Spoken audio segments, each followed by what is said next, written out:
Everyone in the auto shop laughed when 13-year-old Sierra Maddox, a mechanic's daughter in torn jeans, walked in. The boss, a sharp-suited man named Mr. Callister, dared her to fix an engine even his best team couldn't figure out. Cameras rolled, expecting her to fail. But the moment she lifted the hood, her eyes narrowed, and what she said next made every adult in the room freeze. No one was prepared for what she revealed that day. The sun was barely up when Sierra tugged her oversized hoodie over her head and stepped into Maddox's auto repairs, the garage her father had run for over 20 years. Her sneakers were worn, her hands already stained from helping her father that morning. She wasn't supposed to be there. Today was for the professionals. Executives from Wilcor Motors were visiting, and her father had warned her to stay home. But something told her she needed to be there. At exactly 8 a.m., a sleek black SUV rolled in. Out stepped Mr. Callister. Polished shoes, expensive suit, sunglasses still on despite the garage's shade. Everyone paused. He wasn't just a boss. He was Wilcor's legendary fixer, the guy they sent when things couldn't be solved by ordinary hands. Today he brought an unsolvable engine from a prototype vehicle not yet released to the public. Callister scanned the shop with clear disdain. His team wheeled in a covered engine block. When the tarp was pulled away, the mechanics leaned in, first intrigued, then confused. One scratched his head, another tried diagnostics, but the computer blinked errors. Callister stood with arms folded, expression unreadable. Sierra watched from the side, unnoticed, until she bumped a bucket. The clatter made every head turn. Callister's eyes narrowed on her. She froze. He smirked. "Whose kid is this?" he asked loudly. No one answered. "Wait, are you the mechanic's daughter?" He walked toward her. She nodded, confused. Callister turned to his team and laughed. "All right, boys. Since no one here has a clue, let's give the little princess a shot. Maybe she has magic hands. What do you say?" They chuckled. Her father stepped forward, nervous, but Sierra raised a hand gently. "Stop." Callister's mockery had strangely steadied her. She walked forward. Every step echoed. She said nothing, just reached out and placed her hand on the engine. The cold metal jolted up her arm. Her eyes locked onto the layout. Her father had taught her to read engines like stories. This one was screaming.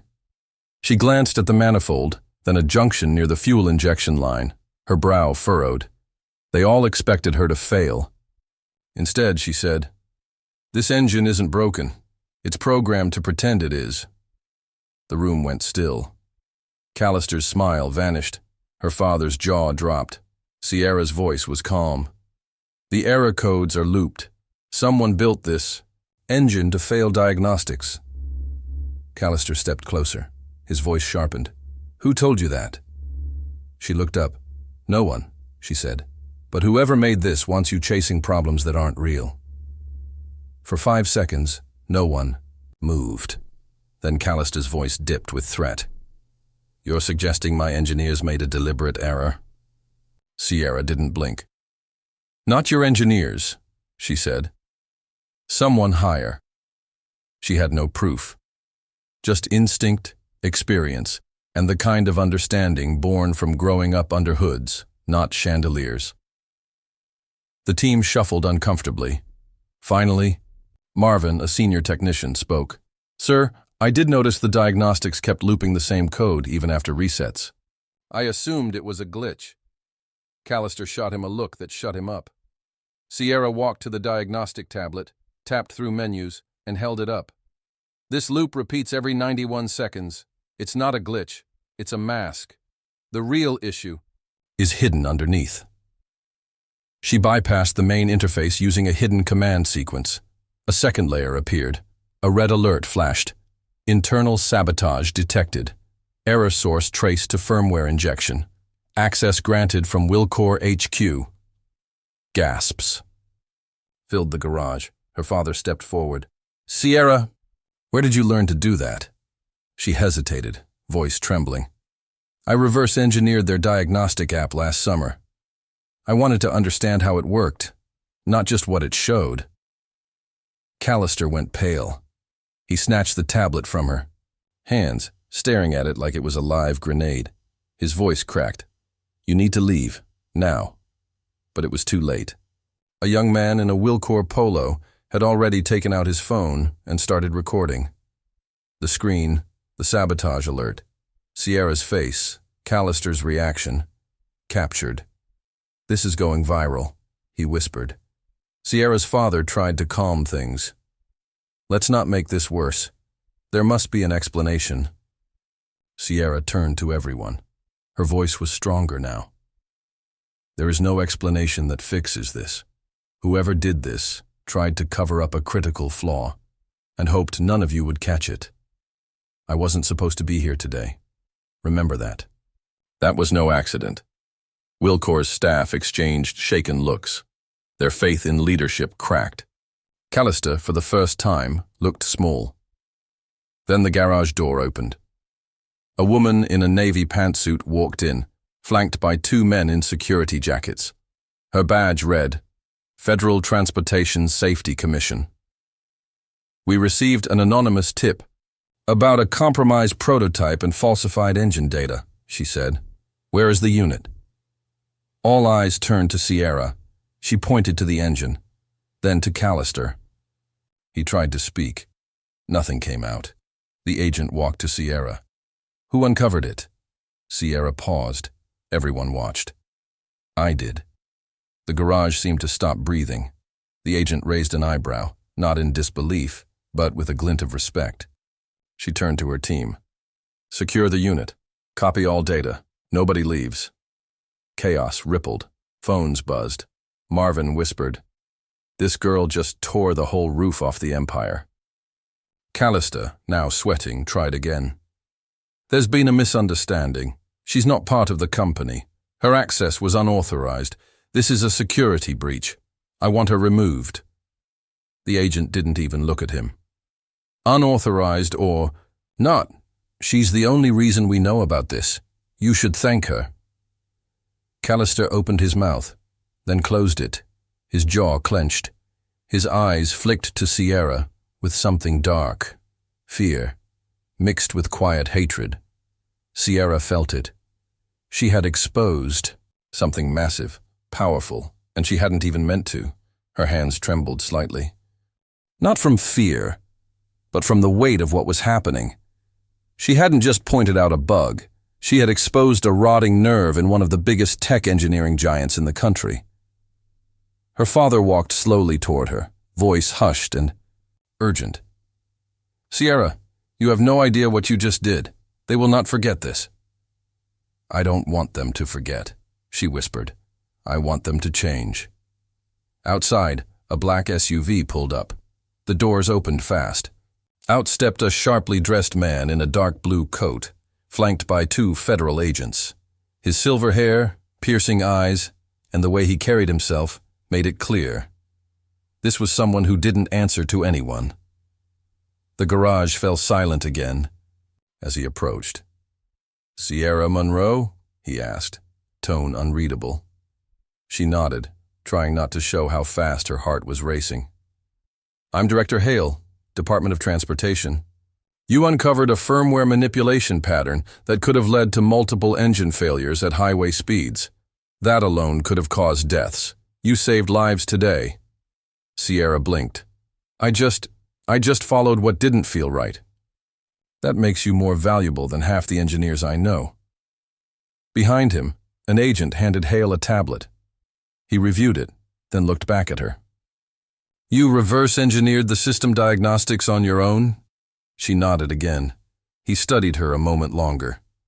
"We've been trying to crack Wilcor's firmware signature for 7 months. You cracked it in less than 2 minutes." He paused. "I'd like to offer you something." Sierra glanced at her father, who looked stunned, maybe proud. "A federal research internship," Hale continued. "Full clearance. You'd work alongside our top analysts in Washington. You'd live on campus. Travel paid. Education covered. She opened her mouth, but nothing came out. "You're not in trouble," he added. "But you may be in danger. Wilcor will try to bury this. People at the top will want you silenced. This offer, it's also protection." Sierra finally found her voice. "I wasn't looking for a job. I was just trying to help my dad." "That's exactly why we need you," Hale said. But just as Sierra turned to answer, a voice cut through the tension. "She's lying." Everyone turned. Mr. Mallister had stepped forward again, holding a printed sheet. "This is her high school transcript. No formal degree, no engineering license. She's nobody. You're letting a kid embarrass our industry over a gut feeling and a hacked app?" Sierra froze. For the first time, doubt flickered in the eyes around her. Director Hale didn't blink. He looked at Mallister, then back at Sierra. "Let's test that theory." He reached into his coat and pulled out a sealed envelope. "This is a firmware encryption puzzle we've been trying to break for 2 years. Solve it, right now." The envelope hit the table with a soft thud, but the tension in the room felt like it could shatter glass. Sierra looked at it, then slowly picked it up. Every eye in the garage was on her: agents, engineers, security, even the man who'd tried to discredit her. Her pulse thundered in her throat. This wasn't just proving herself. This was survival. She slid the paper out. It was a dense string of numbers and hex codes, compact, precise. Something that had stumped federal engineers for 2 years, and now they expected her, a mechanic's daughter with no degree, to solve it while everyone watched. Director Hale folded his arms. "Take your time, but everything depends on this." Sierra didn't speak. She pulled out her phone, not to search anything, just to open the same diagnostic app she had coded one night when she couldn't sleep. It wasn't fancy, but it was fast. She input the code. Mallister scoffed behind her. "This is ridiculous. She's using a phone app? That puzzle crippled high-security computing clusters. You're watching a child play with a toy." Sierra heard him. She ignored him. As the app processed, she traced the logic in her mind. The code wasn't a wall, it was a mirror.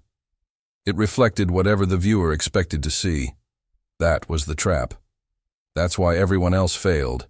They followed traditional logic. But Sierra had never learned tradition. Her mind was shaped by puzzles, not textbooks. By curiosity, not rules. Something clicked. She opened the raw hex editor and recompiled a section manually. There, one line, buried deep. It shouldn't have repeated. It created a loop, not an answer. She deleted it. The entire sequence collapsed into readable output. Silence.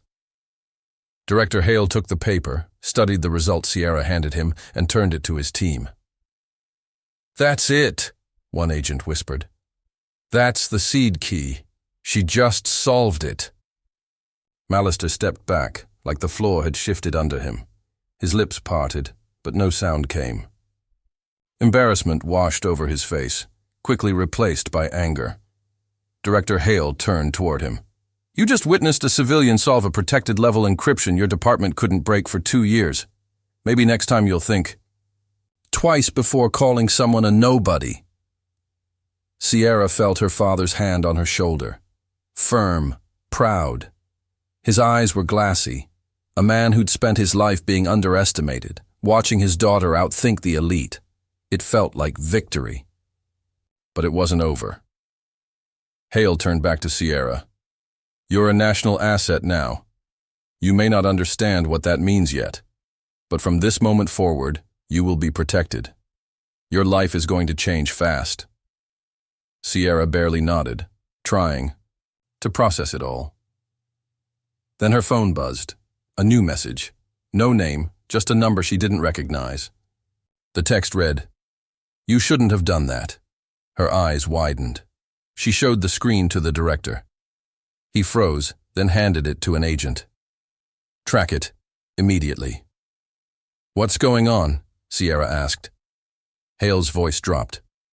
That number isn't in any public database. It's not traceable. Whoever sent that is watching us right now. Outside, a delivery truck passed the garage.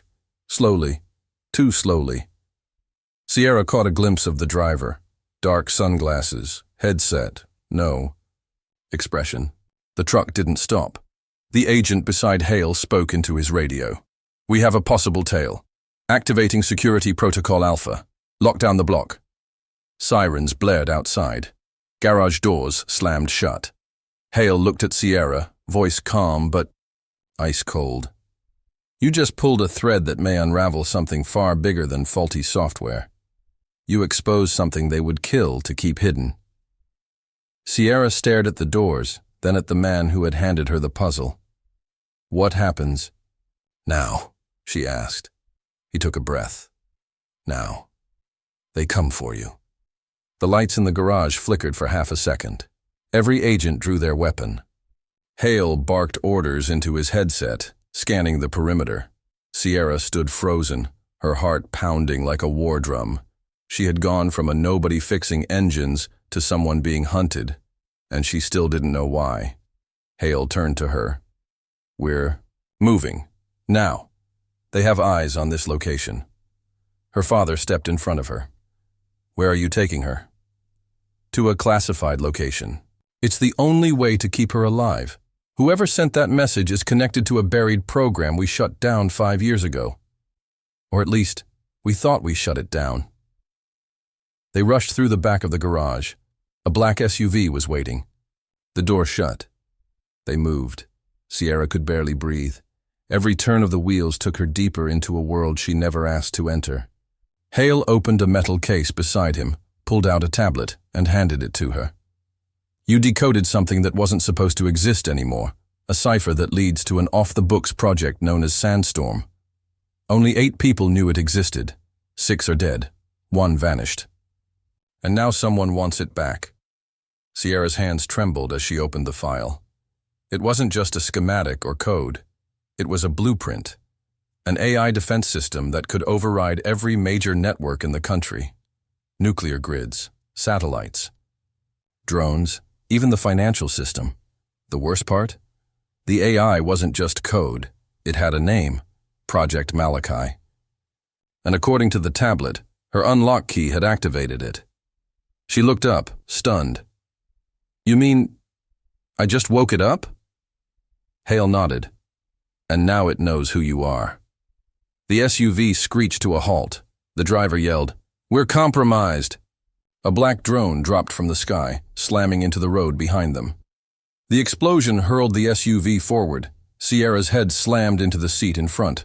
Hale pulled her from the wreckage as bullets rained down from above. "Run! Get her! To the fallback zone!"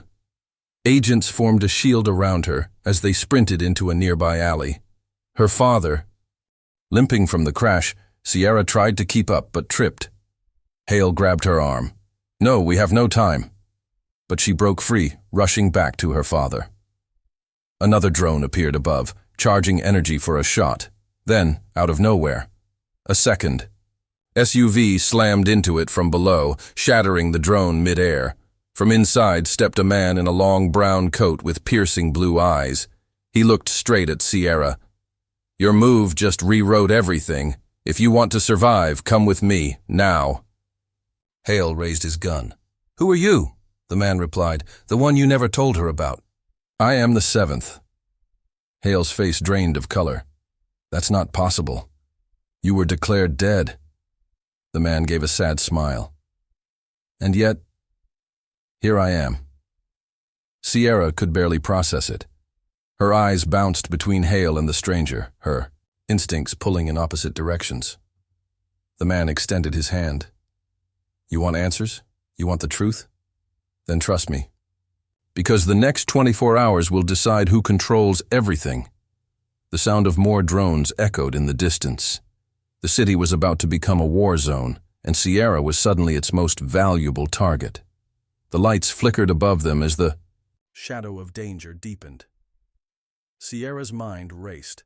Every fiber of her being screamed to choose a side. The man in the coat stood still, calm. like he had seen the ending and was just waiting for her to catch up. Hale's team was closing in, and yet the stranger's presence somehow made all the chaos feel like a calculated move in a game far beyond her. She looked at her father.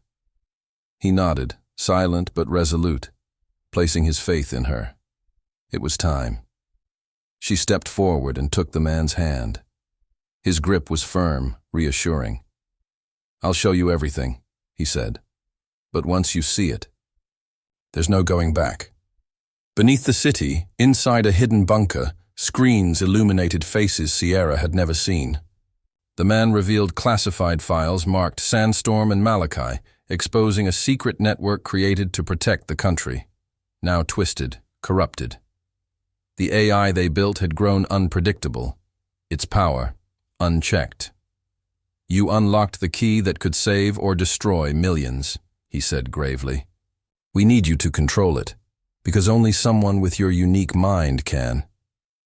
The weight of the world pressed on her shoulders, but somewhere inside, a spark of determination caught fire. She wasn't just a mechanic's daughter anymore. She was the last hope. Hours passed. She learned, adapted, planned. Outside, the battle raged. Inside, a new force was rising, one that could rewrite the future. When the moment came, Sierra stood before the control panel. Her hands were steady. Her heart was fierce. The final decision was hers. She pressed the button.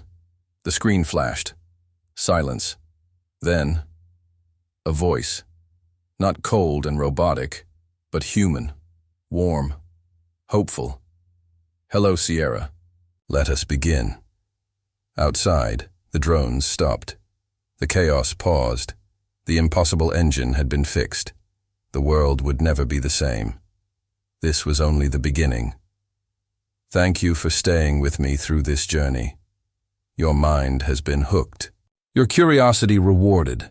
The story's power unlocked. The video you just experienced was designed to grip you so completely that you couldn't look away, to make every second count and explode across YouTube's algorithm with unstoppable momentum.